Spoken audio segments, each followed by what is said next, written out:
ISL തന്നെ കുറച്ച് മികച്ച സൈനികൾ വരാൻ പോവുകയാണ്. അത് ഫസ്റ്റ് താരം ഒരു മലയാളിയാണ്. നമുക്കറിയാം കേരള ബ്ലാസ്റ്റേഴ്സിന് വേണ്ടി മികച്ച പ്രകടനം സ്ട്രൈക്കിങ്ങിൽ കളിച്ചിട്ടുള്ള VS ശ്രീകുട്ടൻ ഗോകുലത്തിന് വേണ്ടിയാണ് ഇപ്പോൾ കളിച്ചുകൊണ്ടിരിക്കുന്നത്. താരത്തെ ജംഷഡ്പൂർ 2 വർഷത്തെ ഡീലിൽ സ്വന്തമായി കഴിഞ്ഞു. ഏകദേശം ഒഫീഷ്യലായിട്ട് ആ ന്യൂസ് അവർ ഉടനെ അറിയിക്കുകയും ചെയ്തു.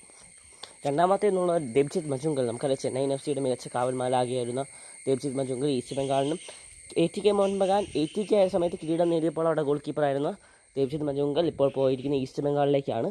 അദ്ദേഹത്തിൻ്റെ മുൻ ക്ലബ്ബായിരുന്നു ഈസ്റ്റ് ബംഗാളിലേക്ക്. മൂന്നാമത് നമ്മുടെ കേരള ബ്ലാസ്റ്റേഴ്സിൻ്റെ സ്വന്തം കാവൽമാലാകിയിട്ടുള്ള ആൽബീനോ ഗോമസ്. താരത്തെ സ്വന്തമാക്കിയിരിക്കുന്ന ജംഷഡ്പൂരാണ്. ജംഷഡ്പൂർ 2 വർഷത്തേക്കായിരിക്കും താരത്തിന് സൈൻ. അടുത്ത താരം എന്നുള്ളത് നമുക്കൊക്കെ എല്ലാവർക്കും അറിയാവുന്ന FC ഗോവയുടെയും മാത്രമല്ല ബംഗളൂരുവിന് വേണ്ടി വളരെ എക്സ്പീരിയൻസ് ഉള്ള ഇന്ത്യൻ താരമായിട്ടുള്ള ഉദാന്ത സിംഗിനെ ഒഡീഷ FC സ്വന്തമാക്കി കഴിഞ്ഞു. 3 വർഷത്തേക്കാണ് താരത്തിനുള്ള കോൺട്രാക്റ്റ്. ആ ഫൈനൽ പ്ലെയർ എന്ന് പറയുമ്പോൾ റെയ്നിയൻ ഫെർണാണ്ടസ്. നമുക്കറിയാം റെയ്നിയൻ ഫെർണാണ്ടസ് ഗോവയ്ക്കും ഒഡീഷയ്ക്ക് വേണ്ടി മികച്ച പ്രകടനം കാഴ്ചയുള്ള താരം ഒഡീഷ FCയിലേക്കാണ് പോകുന്നത്. വീഡിയോ ഇഷ്ടപ്പെട്ടാൽ പ്ലീസ് സബ്സ്ക്രൈബ് മൈ ചാനൽ.